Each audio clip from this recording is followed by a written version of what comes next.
तो हेलो दोस्तों, तो स्वागत है हमारे स्टडी नीतीश क्लासेस चैनल पर। जैसे कि आप लोग देख रहे हैं कि आज हम लोग क्या चीज़ पढ़ने वाले हैं, रसायन विज्ञान, जो कि पहले हम लोग बता चुके हैं। रसायन विज्ञान के बारे में वैद्युत अपघटन अभिक्रिया बता दिए हैं, जो कि पिछले वीडियो में देख लीजिएगा प्ले लिस्ट में जाकर और देखिएगा, मारिएगा स्टडी नीतीश क्लास से। उसके बाद प्ले लिस्ट बना हुआ है, उस प्ले लिस्ट में रसायन शास्त्र लिखा होगा, उसमें जाकर आप देख लीजिएगा। हम लोग जो वैद्युत अपघटन रासायनिक अभिक्रिया है वो हम पढ़ा दिए हैं। अगला है जो एकल रासायनिक अभिक्रिया, एकल विस्थापन रासायनिक अभिक्रिया, जो कि कैमा है। तो ये है जो हम लोग पढ़ने वाले हैं। चौथा है, चौथा क्या है, एकल विस्थापन, एकल विस्थापन एकल विस्थापन रासायनिक अभिक्रिया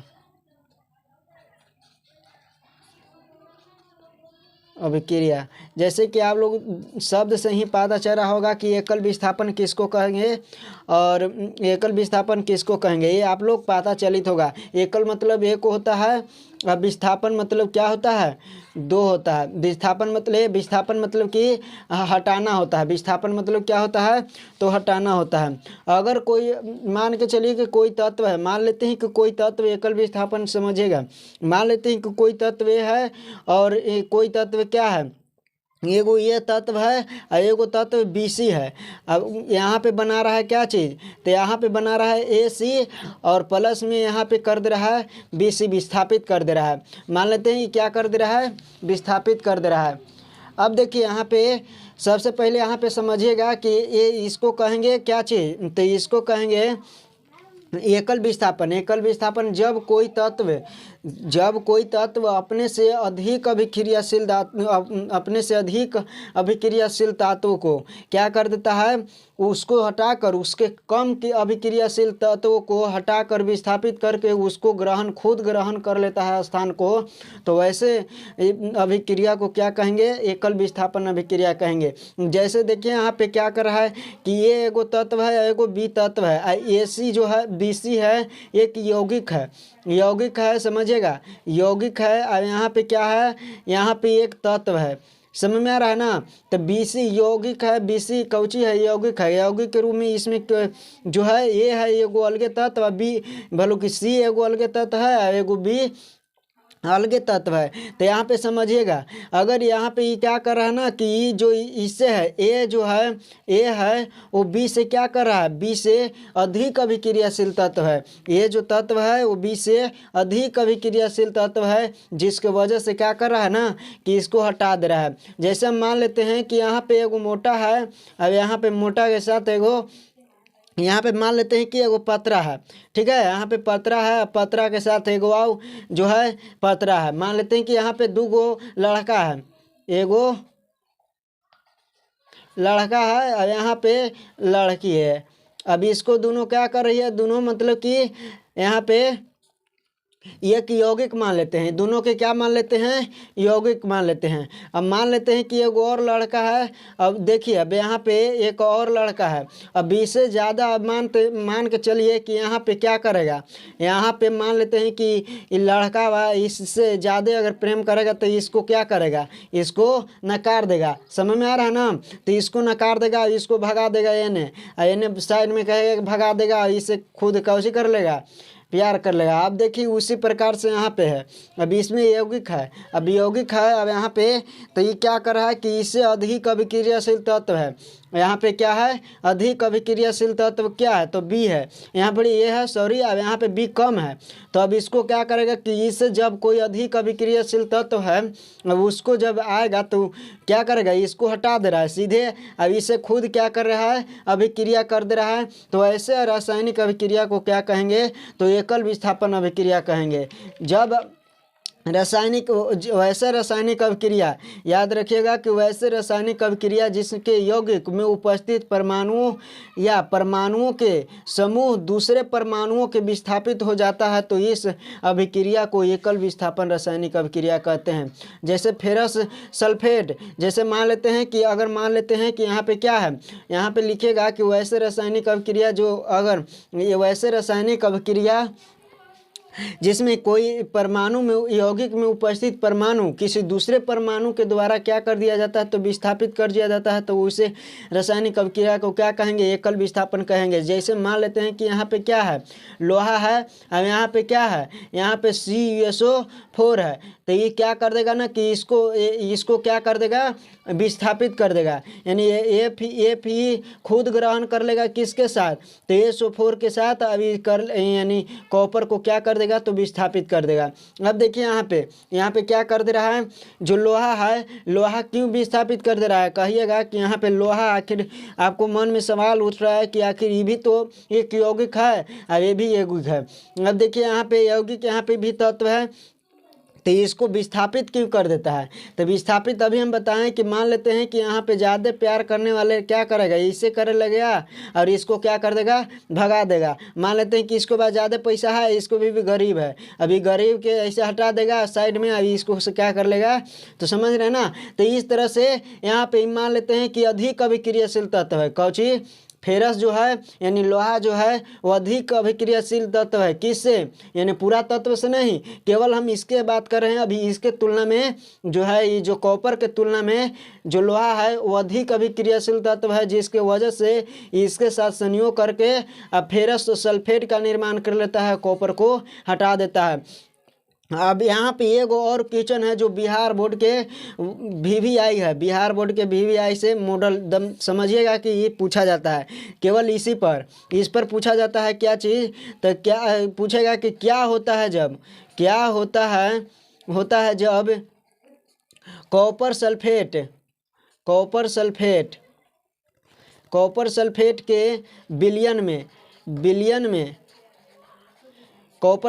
के विलयन में लोहे के कील को डाला जाता है, यानी लोहा के कील को डाला जाता है, ऐसे डाला जाता है। ये अभिक्रिया यानी ये जो है, ये क्वेश्चन जो है ये बहुत बार पूछ चुका है, इसलिए याद रखिएगा कि क्या होता है जब कॉपर सल्फेट के विलयन में लोहे का कील को डाल दिया जाता है, तो क्या होता है, अभिक्रिया लिखना है, तो इसमें कुछ नहीं है। तो देखिए कि क्या होता है जब क्रिया, यानी जब कॉपर सल्फेट के विलयन में जो लोहे के कील को डाल दिया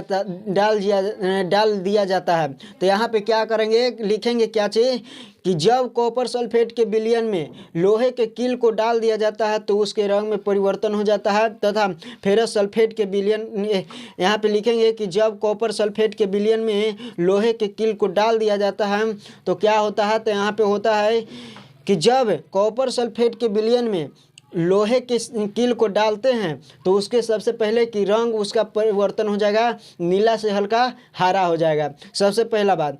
दूसरा क्या होगा कि यह कॉपर को विस्थापित करके स्थान अपना खुद ग्रहण कर लेता है, दूसरा बात। और क्या है, क्योंकि यहाँ पे अब कॉपर के विस्थापित इसलिए कर देता है क्योंकि लोहा जो है कॉपर से अधिक अभिक्रियाशील तत्व है, इसके वजह से क्या कर देता है, विस्थापित कर देता है।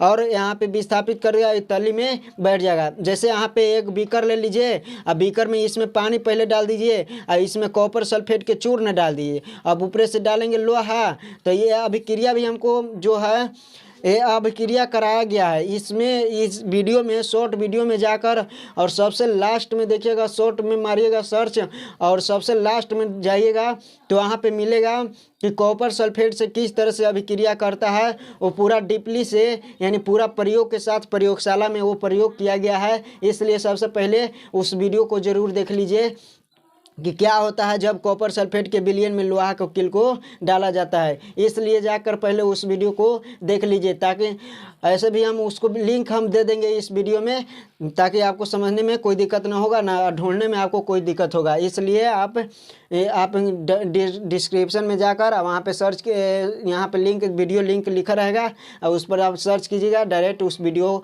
आप देख लीजिएगा। तो चलिए देखते हैं आगे। और एक बात और कि अगर हमारे टेलीग्राम को फॉलो नहीं किया है तो वहाँ पे ज्वाइन हो जाइए, स्टडी नीतीश क्लासेस से वहाँ पे भी दिया गया है, टेलीग्राम भी, इंस्टाग्राम भी, ये दोनों जगह भी आप ज्वाइन हो सकते हैं। दोनों का लिंक इस वीडियो में दिया गया है, आप जाकर वहाँ पे ज्वाइन हो सकते हैं। तो चलिए देखते हैं हम लोग एकल विस्थापन जैसे से समझ लिए क्या होता है कि जब एक परमाणु एक ही को हटाएगा तो उसे क्या कहेंगे, एकल विस्थापन कहेंगे। जैसे एक और के मान लेते हैं, एक और ले लेते हैं क्या चीज़, तो यहाँ पे ले लेते हैं Zn प्लस में कॉपर सल्फेट के ले लेते हैं, Zn प्लस में कॉपर सल्फेट के ले लेते हैं, तो क्या करेगा, तो ZnSO4 बनाएगा और यहाँ पे भी कॉपर को विस्थापित कर देगा, यहाँ पे भी कॉपर को क्या कर देगा, विस्थापित कर देगा। तो आप होप इतना समझ में आ गया होगा। अब चलिए अगला देखेंगे कि जो है उभय विस्थापन किसको कहेंगे, जिसको द्वि विस्थापन भी हम लोग कहते हैं, जिसको हम क्या कहते हैं, द्वि विस्थापन भी रासायनिक अभिक्रिया कहते हैं। उभय विस्थापन रासायनिक अभिक्रिया किसको कहेंगे,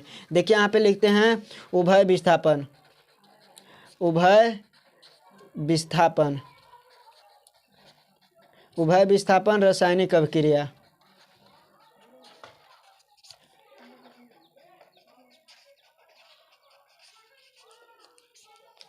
उभय रासायनिक अभिक्रिया किसको कहेंगे, देखिएगा जरा ध्यान से देखिएगा। ये में क्या होगा कि उसमें क्या हो रहा था कि केवल एक ही को विस्थापित कर रहा था, उस सीधे में क्या कर दे रहा था, तो हटा दे रहा था। लेकिन इसमें ऐसा नहीं है, इसमें क्या है, तो इसमें जैसे देखिएगा इसमें क्या है कि देखिए पहले परिभाषा वैसा रासायनिक अभिक्रिया जिसमें दो यौगिक अपने आयनों को विलयन या आर्द्रता आदान प्रदान करता है, यानी विस्थापित या आदान प्रदान करके दो नए यौगिक का निर्माण करता है, तो वैसे रासायनिक अभिक्रिया को उभय विस्थापन रासायनिक अभिक्रिया। नहीं समझ में आया होगा, देखिए एक्स वाई ले लेते हैं, अब यहाँ पे ए बी ले लेते हैं, समझ में आ रहा है। तो देखिए यहाँ पे एक्स और वाई ले लिए, देखिए यहाँ पे परिभाषा क्या कर रहा है कि वैसे रासायनिक अभिक्रिया जिसमें दो यौगिक, जैसे एक ये अलगे यौगिक है, ये एक अलगे यौगिक है, अब एक ये अलगे यौगिक है, समझ में आ रहा है ना, ये एक अलगे यौगिक है, अब ये एक अलगे यौगिक है। यानी जब दो यौगिक आपस में अपने आयनों को जैसे इसके अपने आयनों को आदान प्रदान करता है और कर दो नए यौगिक का निर्माण करता है, दो नए यौगिक का निर्माण कर दिया। जैसे दो गो ये नहीं है, दो गो यहाँ पे एगो है, यहाँ पे एगो है, यानी दो गो यौगिक है। अभी देखिए दोनों क्या करेगा कि अपन आयन को आदान प्रदान करेगा, इसको आयन मतलब कि अलगे दे देगा, अभी कहेगा कि अलगे दे देगा। जैसे हम यहाँ पे मान लेते हैं कि कभी कभी क्या करते ना है कि हम लोग खाना उना खाते हैं, तो खाना उना चाहे यदि जो स्कूल में है या कहीं पे खाना उना खाते हैं, तो हम लोग क्या कर देते हैं, बदल देते हैं, कहते हैं कि तुमको वाला रोटियाँ हमको दे दो, हमको वाला रोटियाँ तुम खा लो, ऐसे करते हैं कि नहीं। लेकिन दोनों को ही हम लोग क्या कर लेते हैं, खा लेते हैं, नहीं दोनों दोस्त क्या कर लेता है, खा लेता है। अब उसी प्रकार से यहाँ पे होगा। अब देखिए दोनों रासायनिक अभिक्रिया करेगा, लेकिन कैसे करेगा, तो ये वाला करेगा कि तू हमको दे दो, यहाँ पे ये डोनेट इसको कर देगा, अब ये डोनेट क्या कर देगा, तो इसको डोनेट कर देगा, समझ में आ रहा है ना। अब देखिए कैसे करेगा, यहाँ पे जो बी है वो एक्स के साथ बी आ जाएगा, अब प्लस में क्या हो जाएगा, यानी ए के साथ वाई आ जाएगा, ए के साथ क्या आ जाएगा, वाई आ जाएगा, समझ में आ रहा है। देखिएगा यहाँ पे क्या किया, अपने आयनों को आदान प्रदान किया, यानी जो एक्स है ये एक्स के साथ, जैसे इसको अब यहाँ पे देखिएगा, जैसे यहाँ पे एक और लिखिएगा कि यहाँ पे क्या कर देगा, वाई के साथ ए आ जाएगा, अब प्लस में यहाँ पे बी जो है एक्स के साथ बी आ जाएगा, यहाँ पे ऐसे भी लिख सकते हैं। तो इसी रासायनिक है, देखिए यहाँ पे अब इसके गुण और इसको गुण बिल्कुल अलग है, और इसका गुण बिल्कुल अलग है। तो हम लोग क्या कहें कि वैसे रासायनिक अभिक्रिया जिसमें दो यौगिक अपने आयनों को, यानी एगो आयन इसको प्रदान किया, ये इसको प्रदान किया, यानी अपने आयनों को दल बदल कर दो नए यौगिक का निर्माण करता है, ये बिल्कुल इसको से क्या है, नया है। तो इसी को क्या कहेंगे, तो उभय विस्थापन रासायनिक अभिक्रिया। अब देखिए जैसे में हम लोग चलते हैं यहाँ पे NaCl बनाएगा क्या, एक और ले लेते हैं AgNO3। जैसे अब सिल्वर नाइट्रेट है, अब बनाएगा क्या चीज़, तो देखिए यहाँ पे बनाएगा क्या, तो देखिए सिल्वर क्लोराइड बनाएगा, प्लस में क्या चीज़ बनाएगा, तो यानी सोडियम नाइट्रेट का निर्माण करेगा। यहाँ पे आप लोग को समझ में आ रहा होगा। जैसे देखिए यहाँ पे क्या किया कि इसके जो यौगिक है यहाँ पे इसको दे दिया, अब ये जो है यौगिक है इसको दे दिया, समझ में आ रहा है। यहाँ पे यू ट्रांसफ़र हो गया, यानी क्लोरीन के साथ जो है Ag आ गया, अब यहाँ पे जो है नाइट्रेट के साथ क्या आ गया, तो यहाँ पे आ गया क्या चीज़ आ गया, तो यहाँ पे सोडियम आ गया। जैसे आप लोग समझ गए, यहाँ पे देखिए, यहाँ पे अपने आयन को क्या कर दिया, आदान प्रदान कर दिया। तो ऐसे रासायनिक अभिक्रिया को क्या कहेंगे, वैसे रासायनिक अभिक्रिया को क्या कहेंगे, तो वैसे रासायनिक अभिक्रिया को कहेंगे उभय विस्थापन रासायनिक अभिक्रिया। आई होप ये समझ में आ गया होगा कि वैसे रासायनिक अभिक्रिया जो दो यौगिक अपने आयनों को आदान प्रदान के दो नए यौगिक का निर्माण करेगा, उसे क्या कहेंगे, उसे कहेंगे उभय विस्थापन रासायनिक अभिक्रिया। इतना आप लोगों को क्या कर दी हो गया, समझ में आ गया होगा, जैसे कि इतना कोई दिक्कत ना हुआ। चलिए देखते हैं हम लोग आगे क्या है, आगे इतना अवक्षेप रासायनिक अभिक्रिया। अवक्षेपण रासायनिक अभिक्रिया किसको कहेंगे, जरा देखिएगा ध्यान से। अवक्षेप मतलब क्या हो रहा है, अवक्षेप मतलब कहते हैं कोई चीज़ खाने के बाद जूठा जिसको कहते हैं, या जूठन कहिए या जूठा कहिए, या कोई चीज़ खाना वाना बनाते हैं तो राख बनता है, राख बच जाता है। उसके बाद फिर हम लोग भात बनाते हैं तो माड़ बच जाता है। उसी प्रकार से और चीज़ देख लीजिए जो कि अवक्षेप के रूप में, यानी अवक्षेप मतलब अभिक्रिया करेगा, अभिक्रिया किया, लेकिन उसके साथ एक कौची कर दिया, एक और चीज़ का निर्माण कर दिया, अवक्षेप का निर्माण कर दिया। अवक्षेप यानी अवक्षेपण रासायनिक अभिक्रिया। अवक्षेप मतलब समझ में आ रहा होगा कि अवक्षेपण यानी कुछ न कुछ बन रहा है, उसके साथ जम रहा है। तो वैसे रासायनिक अभिक्रिया को क्या कहेंगे, तो वैसे रासायनिक अभिक्रिया को अवक्षेप रसायन। देखिए कुछ ऐसे रासायनिक अभिक्रिया होते हैं जिसके कोई प्रतिफल ठोस के रूप में विलयन से पृथक्करण हो जाते हैं। विलयन से पृथक्करण मतलब क्या हुआ, विलयन में कभी घुलता नहीं है, विलयन में कभी घुलता नहीं है, विलयन में बल्कि क्या कर देता है, नीचे बैठ जाता है, पेंदी में क्या हो जाता है, सड़ जाता है, यानी कुछ अवक्षेप के रूप में जम जाता है। उसे को क्या कहेंगे, तो रासायनिक अभिक्रिया कहेंगे। उसी को क्या कहेंगे, तो अवक्षेपण रासायनिक अभिक्रिया कहेंगे। वैसे रासायनिक अभिक्रिया जो विलयन से क्या हो जाता है, पृथक्करण हो जाता है, उसे रासायनिक अभिक्रिया को अवक्षेपण रासायनिक अभिक्रिया कहेंगे। जैसे यहाँ पे देखिए, यहाँ पे क्या हो गया कि जैसे यहीं पर वाला एग्जाम्पल ले लेते हैं, AgCl प्लस में AgNO3 प्लस में यहाँ पे बनाएगा AgCl प्लस में NO3। यहाँ पे समझ में आ रहा होगा। अब यहाँ पे देखिए, यहाँ पे बनाया,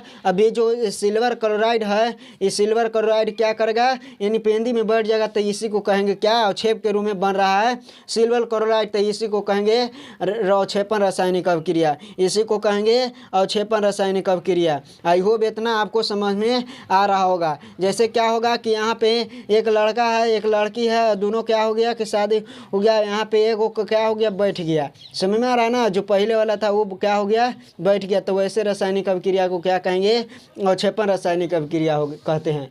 वैसे रासायनिक अभिक्रिया को क्या कहेंगे, तो अवक्षेपण रासायनिक अभिक्रिया कहेंगे। आई होप इतना आपको समझ में आ रहा होगा। तो आज के लिए हम लोग इतना ही करते हैं, मिलेंगे अगले वीडियो के साथ। तो जय हिंद।